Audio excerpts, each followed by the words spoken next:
Semua itu termasuk di dalam kenikmatan dunia, dan Allah lah yang menciptakan perasaan suka kepada semua kenikmatan tadi. Andai Allah Ta'ala tidak menciptakan perasaan tadi, maka jadilah kita seperti haiwan yang melihat duit ringgit tengok saja tapi tak ada apa-apa.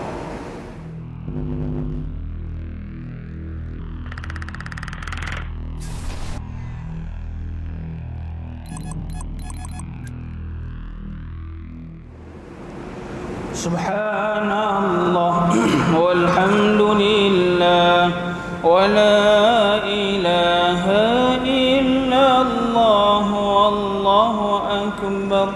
Subhanallah walhamdulillah wa la ilaha illallah Allahu akbar. Subhanallah walhamdulillah wa la ilaha illallah wallahu akbar.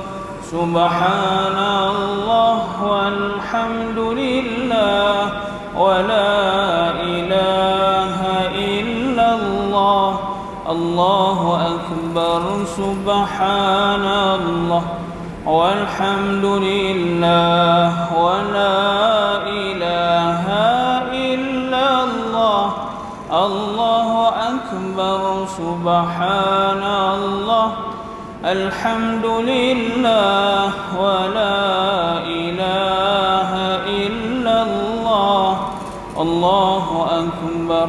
Allah Allah Allah ya Allah Allah ya Allah Allah ya Allah Allah ya Allah Allah ya Allah Allah ya Allah Allah ya Allah Allah ya Allah Allah Allah Allah ya Allah Allah ya Allah Allah ya Allah Allah ya Allah Allah ya Allah Allah Allah Allah ya Allah Allah Allah Allah ya Allah. Hasbi Rabbi Jalla Allah, ma fi qalbi ghairullah. Nur Muhammad sallallahu. Hasbi Rabbi Jalla Allah, ma fi qalbi ghairullah. Nur Muhammad sallallahu. Hasbi Rabbi Jalla Allah, ma fi qalbi ghairullah. Nur Muhammad sallallahu. La ilaha illallah al-malikul haqqul mubin. Muhammadur Rasulullah sadiqul wa'dil amin. La ilaha illallah al-malikul haqqul mubin. Muhammadur Rasulullah sadiqul wa'dil amin. La ilaha illallah al-malikul haqqul mubin. Muhammadur Rasulullah sadiqul wa'dil amin. La ilaha illallah al-malikul haqqul mubin. Muhammadur Rasulullah sadiqul wa'dil amin. Astaghfirullah innallah kana tawwaba.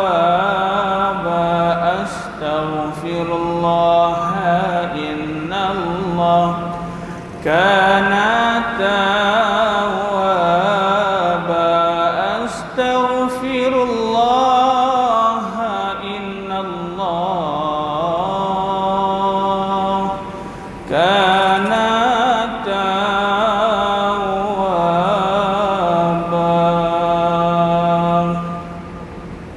Al-Fatihah ila hadratil Mustafa sallallahu alaihi wasallam, khususan muallif hadzal kitab Al-Fatihah.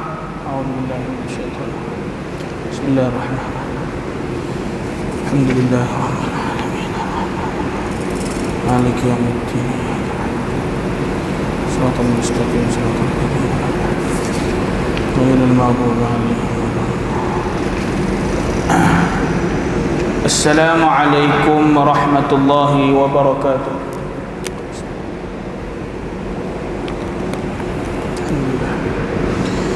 Bismillahirrahmanirrahim. Alhamdulillahi rabbil alamin. Wa sallallahu wa sallam wa baraka ala sayyidina Muhammad nabiyil karim wa ala alihi wa sahbihi ajma'in. Qala rabbi shrah li sadri wa yassir li amri wahlul 'uqdatam min lisani yafqahu qawli. Allahumma la 'ilma lana illa ma 'allamtana innaka antal 'alimul hakim wa la hawla wa la quwwata illa billahil 'aliyyil 'azim. Nawaitu at-ta'alluma wat ta'lim wa tadhakkura wat tadhkir wan naf'a wal intifa' wal ifadata wal istifadah wal hatha 'ala tamassuki bi kitabillah wa sunnati Rasulillah sallallahu alaihi wasallam wa da'a ila al-huda ibtigha'a mardatihi wa qurbihi wa thawabihi subhanahu wa ta'ala. Amma ba'du. Tuan-tuan dan puan-puan, muslimin dan muslimat, para hadirin, para jemaah Masjid Al-Bukhari Al-U'mala yang dirahmati dan dikasihi Allah subhanahu wa ta'ala. Pertama lagi, selamanya kita merafakkan sembah sujud syukur kita kepada Allah, kerana dengan limpah Allah, rahmat daripada Allah pada malam ini, saya dan tuan-tuan semua dipanjangkan usia, dan Allah subhanahu wa ta'ala menjadikan kita di antara orang-orang yang diberikan masa dan waktu untuk diluangkan untuk agama Allah subhanahu wa ta'ala. Dan moga-moga pertemuan pada malam ini menjadi asbab kepada barakah dan kebaikan dunia dan akhirat. Amin rabbal alamin. Di dalam sebuah athar sahabah yang mana ditulis oleh Al-Imam An-Nawawi Al-Bantani di dalam kitab Nasaihul Ibad, diceritakan bahawasanya diriwayatkan daripada Sayyidina Ali bin Abi Talib radhiyallahu ta'ala anhu wa karramallahu wajhah. Sayyidina Ali bin Abi Talib pernah menceritakan, pernah memberikan suatu kata-kata hikmah yang berbunyi, inna min na'imid dunya yakfikal islam wa ni'matan, inna min na'imid dunya yakfikal islamu ni'mah wa inna minasy syughli yakfika ta'atu syughlan wa inna minal ibrati yakfikal mautu ibrah. Kata Sayyidina Ali, inna min na'imid dunya, di antara kenikmatan dunia. Bila kita sebut dunia ni, banyaklah benda-benda nikmat, banyaklah benda-benda yang seronok di atas muka bumi ni. Tuan-tuan tahu tak sebab apa di atas dunia ni banyak benda yang manusia suka? Pernah tak kita terfikir kenapa di atas dunia ni banyak benda yang manusia suka?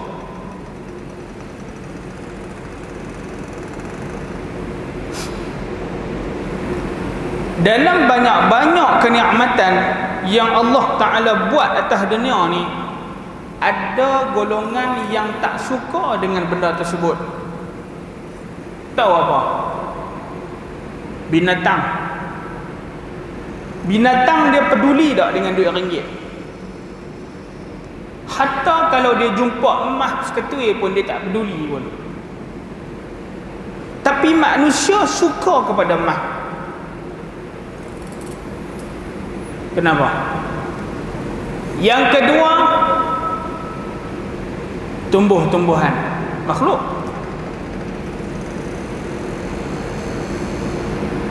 Ikan-ikan di laut tak kira lah. Kira semua yang selain daripada manusia ni, bila tengok apa yang ada atas dunia ni, mereka tak ada keinginan. Tapi manusia bila tengok apa yang ada atas dunia daripada kenikmatan, mereka seronok. Kita seronok, duit ringgit, makanan, minuman, si kendak, kenderaan, rumah, binaan yang besar. Semua ni manusia suka. Tahu sebab apa? Di atas dunia ni banyak kenikmatan. Kenapa kenikmatan ni manusia sangat ghairah kepadanya? Sebab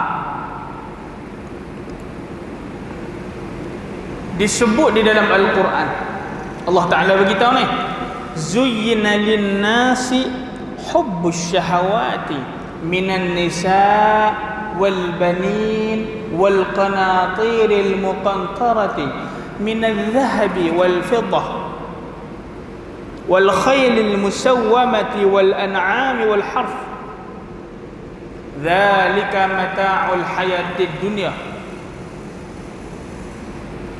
Allah sebut dalam Al-Quran, zuyyina linnas, kami memperindahkan, kami mempercantikkan, linnas, bagi manusia, yakni ciptaan manusia. Maknanya bila Allah buat kita, Allah buat manusia, zuyyina linnas, maka kami memperindahkan ciptaan tadi ni, manusia tu, dengan hubbus syahwat, mencintai ataupun menyukai perkara syahwat. Syahwat ni banyak kategori. Mencintai perkara syahwat, yang pertama Allah sebut perkara syahwat yang pertama an-nisa, perempuan. Arti kata kalau laki-laki perempuan, kalau perempuan laki-laki lah. Dia jawami'ul kalim. Hubbus syahawat minan nisa, pertama sekali perempuan ataupun laki-laki bagi perempuan.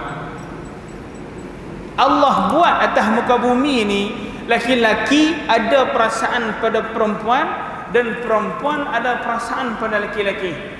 Sebab itu kalau ada orang yang cuba berlawan dengan fitrah yang Allah buat, Allah murka.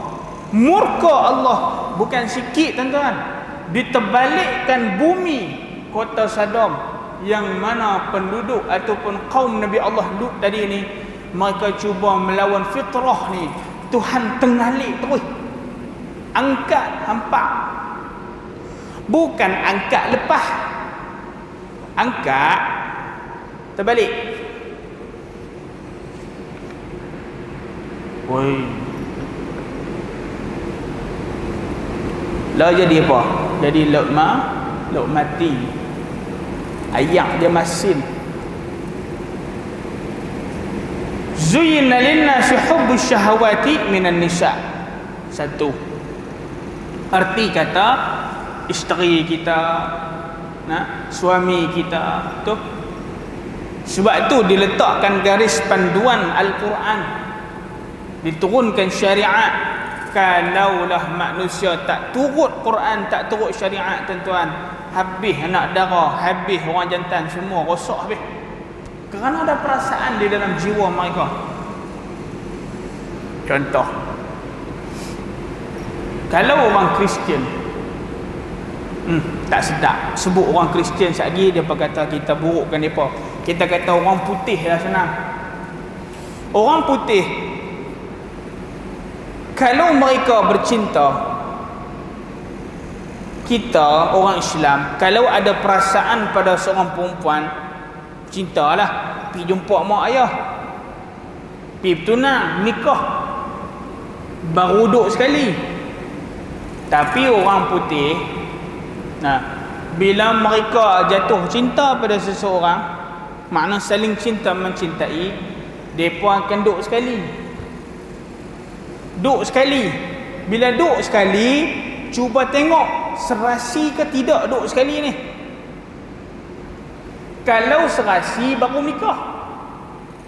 Tapi kalau duduk sekali tak boleh nak buat sembang, kerja duduk bergaduh, dia pun tak nikah. Duduk sekali ni faham-faham lah.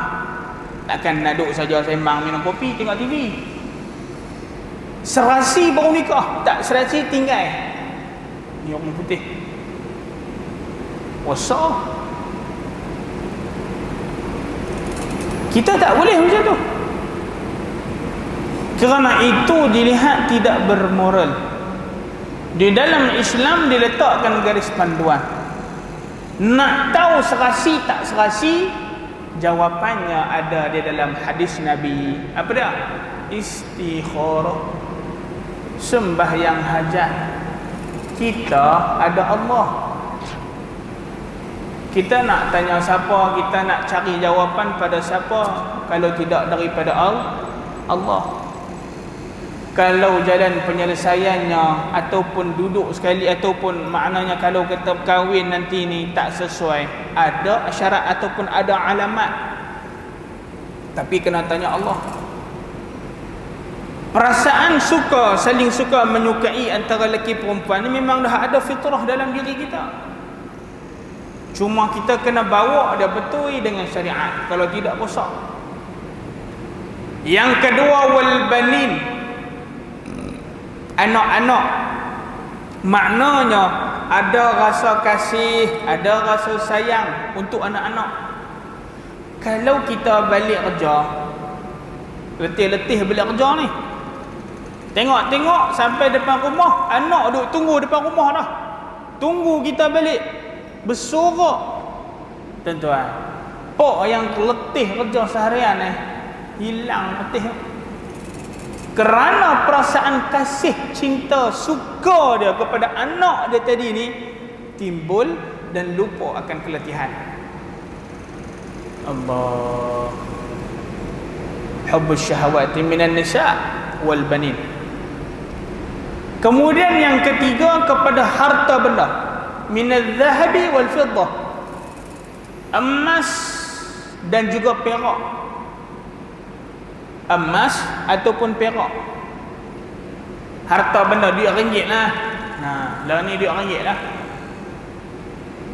Ada rasa suka dengan duit ringgit, dengan harta, emas, perak. Kalau dalam duit ringgit, duit RM1, duit RM10, duit RM100, tak ada benang emas dalam dia tu, saya rasa duit RM100 dia macam selai ni ya. Tak ada nilai, macam atas biasa. Rasa suka. Kemudian ayat yang lain Allah Ta'ala sebut, contohnya apa dia? Seperti kenderaan. Kenderaan, haiwan ternakan. Kenderaan kalau dulu kuda, unta, keldai, lah ni kereta macam-macam lah. Semua itu termasuk di dalam kenikmatan dunia, dan Allah lah yang menciptakan perasaan suka kepada semua kenikmatan tadi. Andai Allah Ta'ala tidak menciptakan perasaan tadi, maka jadilah kita seperti haiwan yang melihat duit ringgit tengok saja tapi tak ada apa-apa.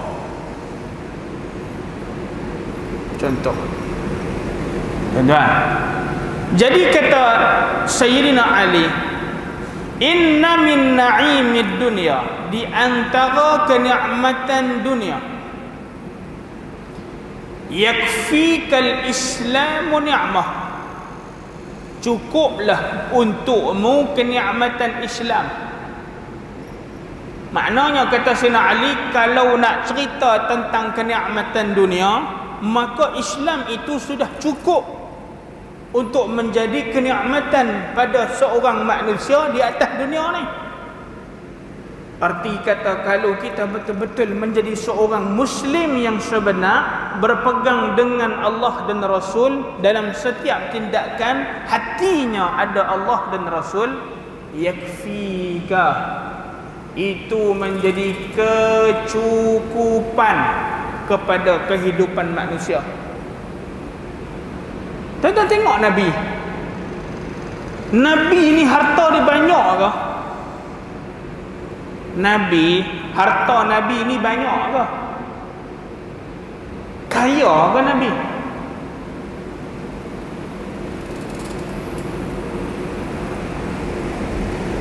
Tiap kali ku ingin makan, teringat Nabi kelaparan, jarang sekali kekenyangan. Nabi, sepanjang hidup Nabi, ada beberapa kali yang Nabi makan kenyang. Ada beberapa kali yang Nabi makan kenyang. Maknanya perut Nabi merasa kenyang beberapa kali saja. Kita nak main tadi buah dah nasi. Hari-hari mesti akan kenyang punya. Kalau kata setahun 360 hari, 360 hari maknanya 360 kali kita kenyang. Nabi nak kenyang pun jarang-jarang. Sahabat ada tak? Ni pernah ditanya kepada saya, Ustaz, sahabat ni bukan kaya ke? Kenapa sahabat tak supply makanan kat Nabi? Pernah terfikir tak? Duk cerita Nabi susah, Nabi miskin, nak makan tak cukup. Pernah tak kita terfikir sahabat ni kaya raya, tapi kenapa sahabat tak supply makanan dekat Nabi? Tahu jawapan dia apa? Kerana Nabi tak nak susahkan sahabat. Nabi tak bergantung pada manusia. Nabi ada Allah. Nabi ada makanan. Kalau tak ada, Nabi puasa. Itu journey, perjalanan seorang Rasul. Sebab tu bila Nabi wafat, Sayyidina Abdul Rahman bin Auf mengeluarkan setengah harta dia, sponsor setiap ummahatul mukminin. Isteri-isteri Nabi setelah Nabi wafat, isteri-isteri Nabi ni ditanggung penuh oleh orang kaya yang bernama Abdul Rahman bin Auf. Kenapa Sayyidina Abdul Rahman tak buat sebelum Nabi wafat? Kerana Nabi tak mau. Tuan-tuan, lepas Nabi wafat, Sayyidina Abdul Rahman tajar semua ahli keluarga Nabi. Nampak? Nabi adalah orang yang jarang kenyang. Kerana yakfikal Islam, kerana Nabi merasa nikmatnya menjadi seorang Muslim, sehingga kalaulah kekurangan nikmat dunia pun Nabi tak heran sangat dah. Itulah yang terjadi kepada orang-orang saleh. Tok guru kita, nah, cuba tengok bagaimana kehidupan mereka bersederhana. Yakfikal Islamu ni'mah. Ada orang susah, yang susah tetapi hidup dia bila kita tengok tenang ya. Ada orang susah yang mana dalam hidup dia susah, tapi setiap kali bila kita jumpa dia senyum, tenang, relax, boleh hidup sembang, tak merungut apa pun. Kita tengok dia pun kita rasa seronok. Macam hang ni tak ada masalah dah. Sedangkan hang ni orang susah, tuan-tuan. Cuba tengok ibadat dia. Cuba tengok bagaimana dia beramal dengan agama yang dia pegang, yakni Islam. Sembahyang 5 waktunya, sabarnya, zikirnya, tahajudnya. Orang yang menjaga ibadah lebih kaya daripada orang yang tak menjaga ibadah walaupun dunianya banyak. Kerana hakikat kaya yang sebenar adalah di dalam hati, yakni bahagia. Bahagia di dalam hati, tuan-tuan. Bahagia bukan terletak pada duit ringgit. Bahagia bukan terletak pada rumah yang besar. Bahagia tidak terletak kepada kejayaan, kerjaya, gaji seseorang. Tetapi bahagia, tenang, semuanya tergantung pada hati manusia. Orang yang kebergantungannya dengan Allah kuat, ibadahnya jaga, zikrullahnya tak pernah lupa, ingat kepada Allah, sentiasa salawat kepada Nabi, sentiasa minta ampun kepada Allah Subhanahu wa taala, hatinya akan tenang. Ala bi dzikrillah tatma'innul qulub. Betul tak? Allah sebut dalam Quran apa? Ala bi dzikrillah tatma'innul qulub. Tidakkah dengan kau mengingati nama Allah, dengan kau menyebut nama Allah, hatimu tatma'innah, tenang, bahagia. Sebab tu Nabi bila ada masalah, Nabi pergi sembahyang. Wa ju'ilat qurratu 'ain fi shalah. Nabi kata Allah jadikan penyejuk mata hatiku, penenang bagiku adalah sembahyang. Nabi ada masalah, Nabi sembahyang. Hati Nabi tenang. Tengok pada luar macam susah. Tuan-tuan, kita kalau tak boleh nak buat semua pun, jangan tinggal semua.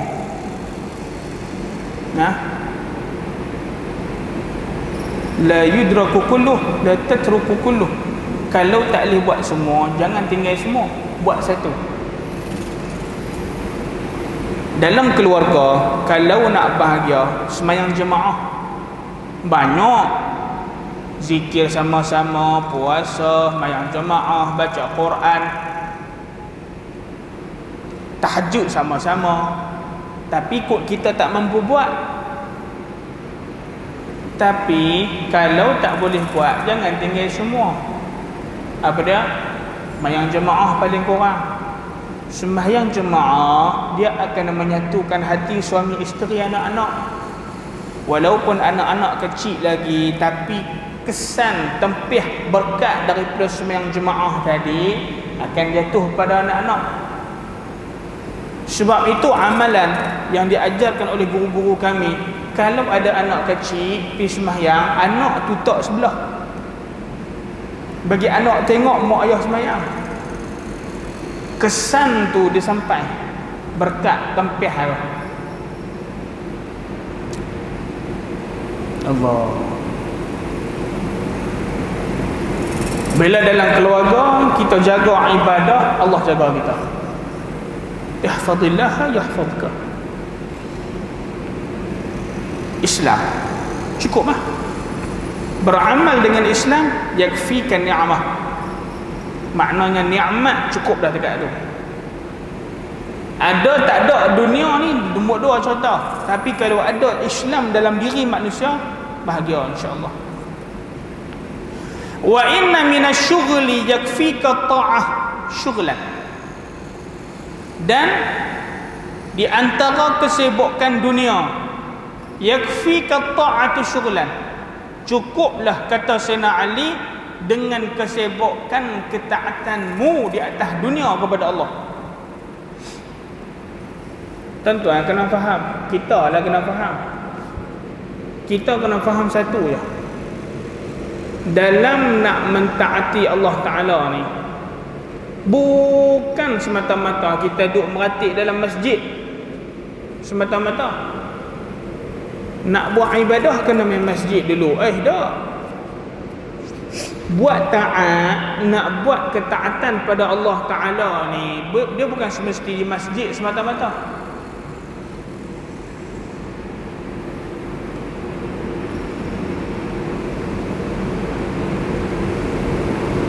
Benda baik, setiap perkara yang ada kebaikan, yang ada maknanya niat yang baik, itu dipanggil taat. Seorang suami Sayyidina Muhammad, apabila dia keluar berniaga tadi ni, pertama niat kerana Allah, kemudian dia niat kerana nak mencari nafkah untuk ahli keluarganya, itu dipanggil sedekah, kata Nabi. Itu dipanggil sedekah. Sedekah ni ibadat tak? Ya. Apabila seorang suami keluar berniaga cari duit untuk anak-anak, untuk isteri, untuk keluarga dia, itu dipanggil mentaati Allah dalam menjalankan amanah dan tanggungjawab. Taat tu. Sebab tu kata Sayyidina Ali, yakfika ta'ah syughlan. Cukuplah bagimu ketaatan itu menjadi kesibukan pada kamu di atas dunia. Sayyidina Muhammad. Sebab apa? Sebab setiap perkara yang kita buat di atas muka bumi ni, dia boleh jadi ketaatan kalau kena cara. Walaupun kata Syekh Daud Al-Fatani, zahirnya nampak dunia, tetapi hakikatnya adalah amalan akhirat.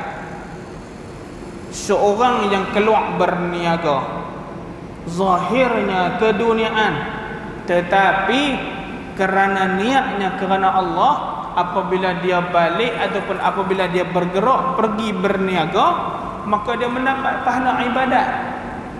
Seorang yang keluar ke masjid untuk beribadah, zahirnya nampak seperti orang yang berbuat taat, tetapi di dalam hatinya ada dunia dan juga niat yang tak baik. Buat ibadat kerana nak tunjuk ke orang, buat ibadat kerana nak bagi orang kata dia orang yang rajin pergi ke masjid, maka zahirnya adalah akhirat, hakikat ibadatnya tadi adalah dunia. Maka dikira taatnya tadi adalah dunia. Berbeza dengan orang yang berniaga tadi ni, zahir nampak dunia tetapi hakikatnya adalah akhirat. Subhanallah. Sebab tu cukuplah setiap tindakan kita itu menjadi ketaatan pada Allah dengan kita meluruskan tujuan dalam setiap tindakan kita, yakni ikhlas kerana Allah Ta'ala. Ataupun contoh buat kerja pagi, petang, siang, malam, OT dan sebagainya, buat kerja part time lah apalah, cari duit tak berhenti. Bila kita tanya, dia kata aku nak cari duit beda mak ayah aku pergi umrah. Oi, ni pahala besar. Itu bermakna bakti, berbuat bakti. Masing-masing semua ada tanggungjawab. Saya ada tanggungjawab, tuan-tuan pun ada tanggungjawab. Tuan-tuan, contoh, saya main mengajar. Mungkin akan ada orang kata ustaz main mengajar sebab orang nak bagi duit. Tentu duit tu saya dapat, saya nak buat apa? Mahad saya sewa sebulan 1,500. Utility api ayak sebulan 1,000 kasak-kasak lah. Api ayak 1,200 lah, ayak 200. Sewa rumah ayah saya sebulan 1,000. Sewa dia Lostar ni tak murah, tuan-tuan. Ada rumah sendiri tak apalah. kalau jenis duk menyewa macam kami ni, kecil lah. Sewa dia Lostak ni mahal, sebulan 1,000. Kereta motor lagi. Saya bukan kerja kerajaan, ngajak betul. Tang mana ada rezeki ambil, tang mana ada rezeki ada. Niat saja satu je, mencari rezeki yang halal, nak serah keluarga. Moga-moga Allah melihat semua yang saya buat ini untuk taat. Moga Allah balas dengan ketaatan. Anak-anak kita tengok dia buat kerja siang malam. Tanya Ustaz, hang buat kerja ni hang niat apa? Tanya je. Sebab apa? Kalau dalam tindakan yang kita buat tak ada niat, tak ada tujuan, rugi. Kalau ada tujuan, cik buat ni sebab nak jaga mak lah, nanti mak nak beli apa senang, cik ada duit, tu bermakna bakti pada mak ayah, itu dikira taat, tuan-tuan. Ni yakfi ta'atu syughlan, dia termasuk dalam ni, tu taat namanya. Tanya anak-anak supaya tak rugi kalau dia berniaga. Bagi ada tujuan yang baik di dalam setiap tindakan perniagaan kerja buat dia tadi ni. Walaupun hanya sekadar jaga jadi guard ke kerja KFC ke apa, tak kisahlah. Tapi tujuan untuk Allah, untuk Rasul, ataupun tujuannya untuk bakti pada mak dan ayah, maka dia akan mendapatkan pahala taat. Dan yang terakhir, wa inna minal ibrati yakfikal mautu ibrah. Dan di antara pelajaran, cukuplah kematian sebagai pengajaran bagimu. Maknanya peringatan di atas dunia ni, kata Sayyidina Ali, cukuplah kematian menjadi pengajaran ataupun peringatan bagimu.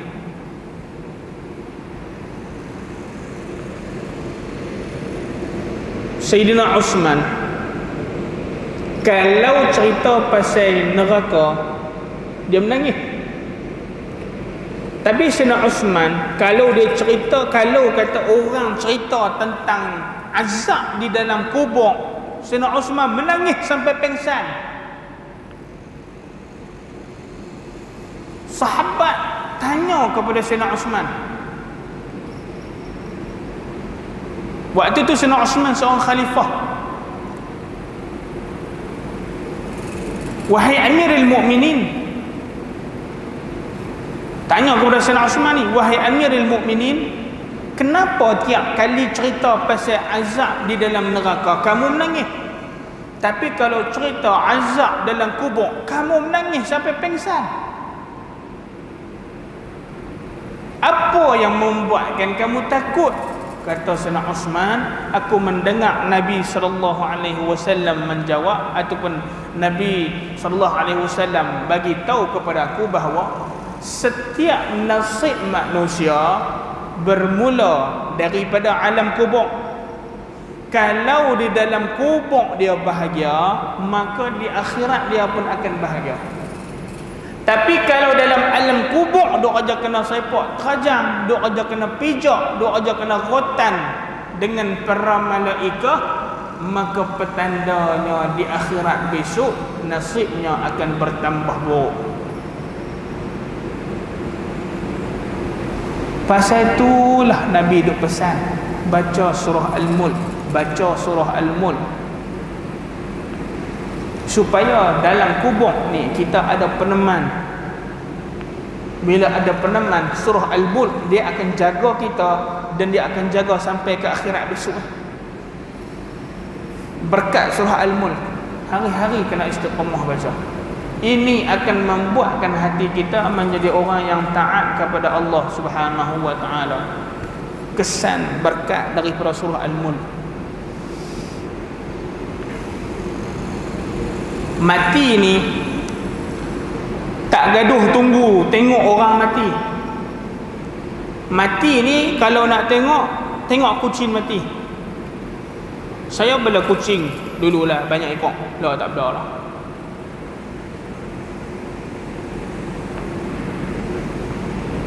Masa tu dia pun kena penyakit apa tu, jenis penyakit kucing ni lah, sawan pun.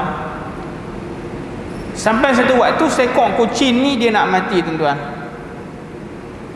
Saya balik daripada masa tu 2018, saya bertugas di Perlis duk mengajar di tahfiz, satu tahfiz. Dah saya berhenti dah. Lama berhenti. 2018 tu saya duk mengajar di di satu tahfiz di Perlis. Petang tu saya balik, malam kuliah.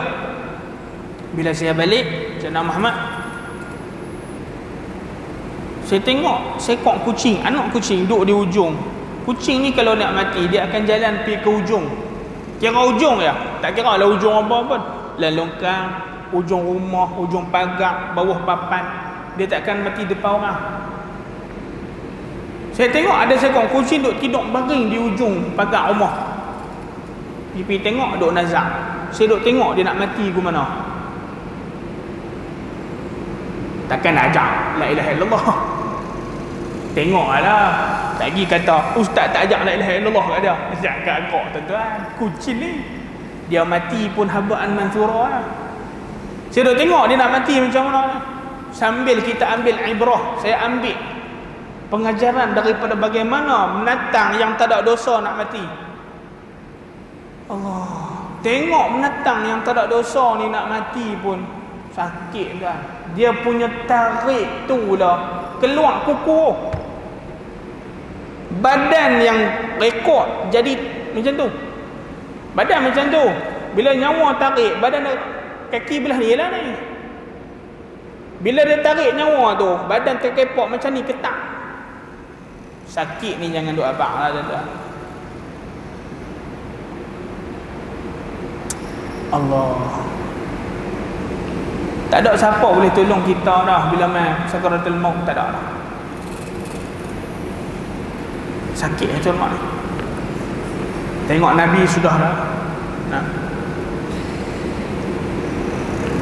Wa inna minal ibrati yakfikal mautu ibrah, dan cukuplah menjadi peringatan bagi seorang manusia di atas dunia itu, kematian yang menjadi peringatan baginya, supaya tidak terlalu leka dengan nikmat keduniaan. Allah Rabbi.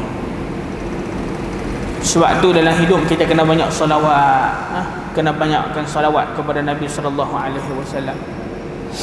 Moga-moga Allah Subhanahu wa taala menjadikan hati kita sentiasa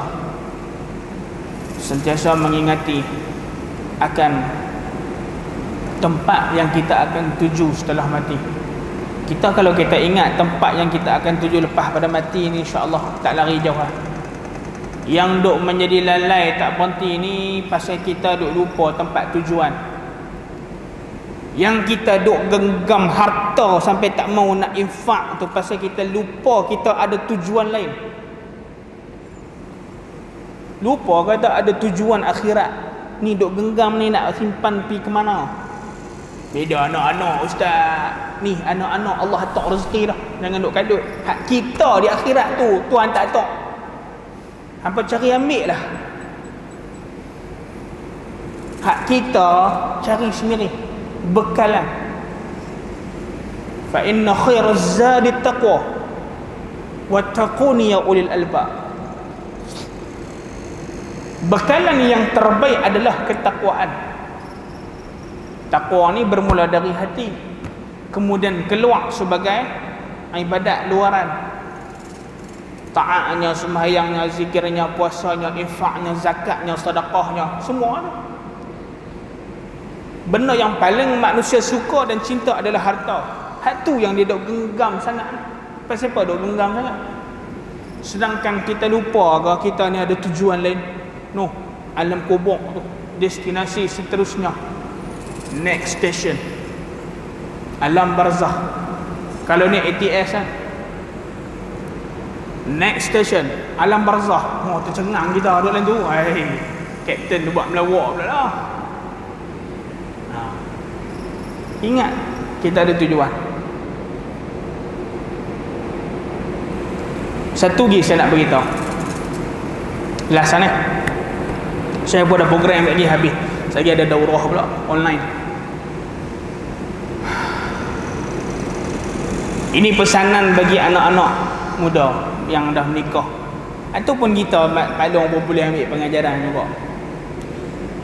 Sama juga lah maklum pun. Adik-adik, kakak-kakak ada. Kalau kita tengok pasangan kita tak segak. Nah, kalau kita tengok pasangan kita tak segak, tak handsome, tak cantik macam dulu, tak handsome sebelum kita menikah dengan dia. Tak segak, tak kurus macam sebelum kita bertunang dengan dia, belum kita menikah dengan dia. Orang kalau tengok lepas nikah 5, 6 tahun, 10 tahun tengok tak segak, jawab hati lah. Jangan. Tahu pasal apa? Tak berkat hidup. Jangan pandang suami ataupun isteri dengan pandangan hina, yakni body shaming. Dengan pandangan yang merendahkan martabat kerana tubuh badan dia yang tak segak. Kita kena ingat satu tuan-tuan lah. Tujuan kita di atas dunia adalah akhirat, syurga Allah. Tujuan kita atas dunia besok adalah syurga Allah. Destinasi kita yang terakhir adalah final destination ni. Final destination kita di mana? Syurga Allah. Tulas tu.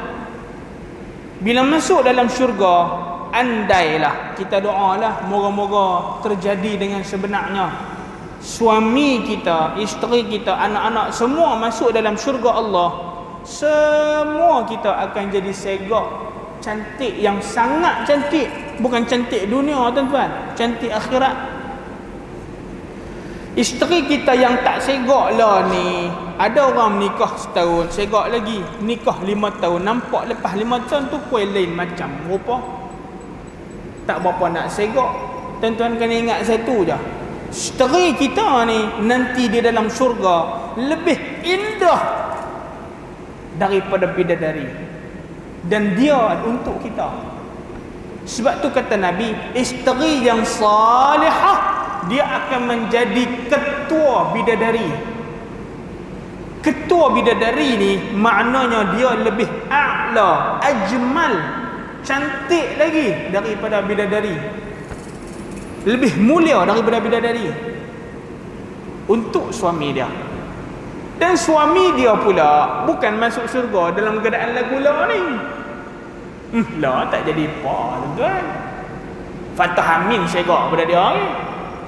Tapi kita ni nanti kalaulah rezeki masuk syurga, moga-moga kita direzekikan masuk dalam syurga Allah, segak kita lebih segak berkali ganda daripada di dunia. Tujuan kita akhirat, tujuan kita syurga. Tengok pasangan tak berapa nak tertarik hati, kena ingat balik.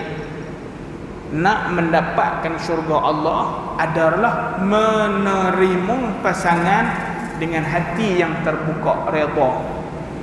Teruskan kasih sayang tadi ni, jangan pernah lentok. Kerana ahli syurga, bakal ahli syurga tak pernah memandang rupa paras isterinya. Nabi, isteri Nabi berapa orang? Ramai. Isteri Nabi semua segak-segak ke?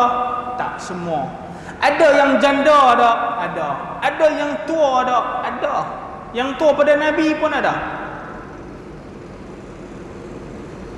Adakah Nabi melihat mereka kerana nafsu? Tak. Tetapi Nabi melihat mereka dengan kasih sayang. Kita pandang isteri jangan dengan nafsu. Tahu pasal apa? Kalau pandang dengan nafsu, satu hari dia tak segak, nafsu tu hilang. Itu nak buat apa mana? Pandang, belajar ni, benda ni kena belajar, praktis. Pandang isteri dengan kasih sayang. Kasih sayang takkan pernah habis dimakan masa. Oh, ayat-ayat pujangga. Pandang pasangan dengan kasih, bukan pandang dengan nafsu. Ni kalau saya tulis buku pasal kekeluargaan ni, jutawan saya. Tapi alah apa-apakan daya, saya tak ada nama. Tulis lagi pakai saya seorang baca. Tu pesan guru kami. Pandang pasangan jangan dengan nafsu, tapi pandang pasangan dengan kasih sayang. Ya, isteri kita, suami kita ada benda yang tak elok dekat dia. Perangai huduh contoh, ada perangai yang kita tak suka. Tapi jangan ingat semua tu. Benda yang buruk pasal orang ni, kata Syekh Nuruddin, jangan dok ingat langsung. Ingat hak baik je. Walaupun 1000 buruk, satu yang baik. Ingat yang satu tu sudah. Pasal orang kena ingat yang baik.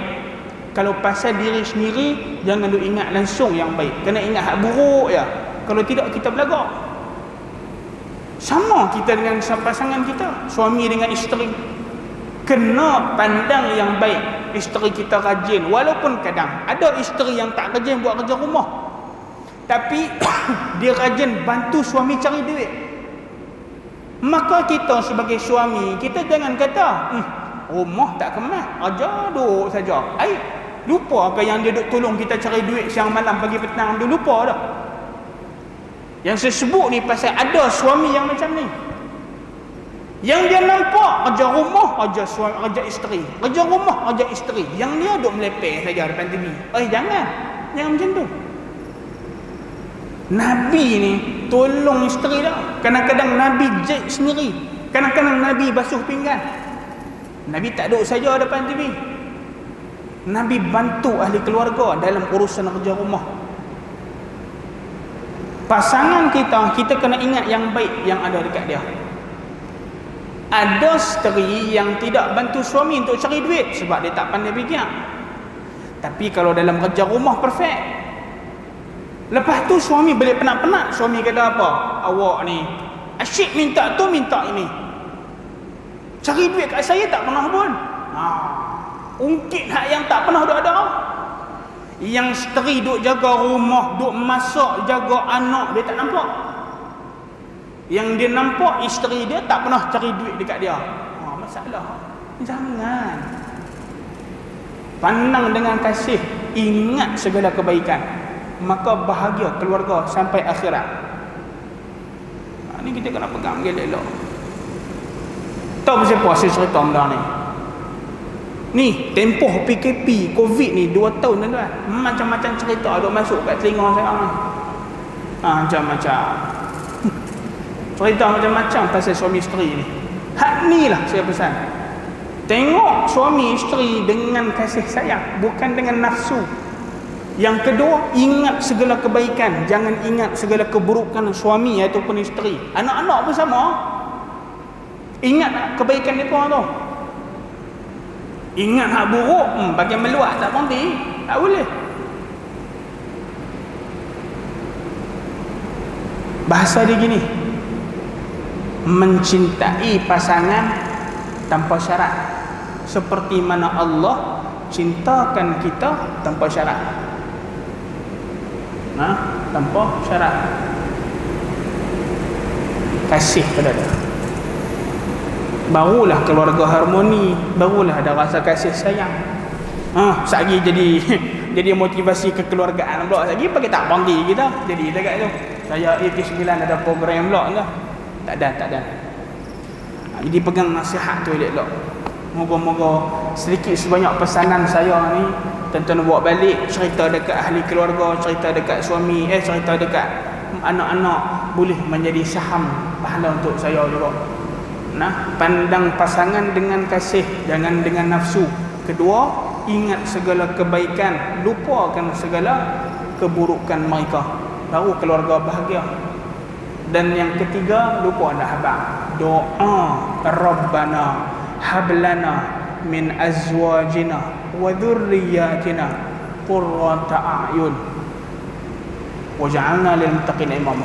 Doa ni jangan tinggal lepas sembahyang.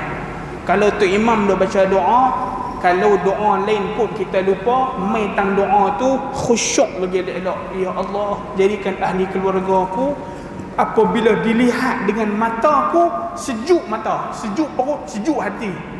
Maknanya suami ke, isteri ke, anak-anak ke, qurrata a'yun, hati rasa tenangnya bila tengok. Maknanya akhlak yang baik, perangai yang elok, sihat tubuh badan, semua duduk dalam doa tu. Nah, jangan pernah tinggal doa tu. Tu sahaja. Sebab apa? Kerana itu akan menjadi asbab kepada kebaikan, kebahagiaan, mawaddah wa rahmah fid din wad dunya wal akhirah. Dunia maupun akhirat, maka akan menjadi bahagia selamanya insya-Allah.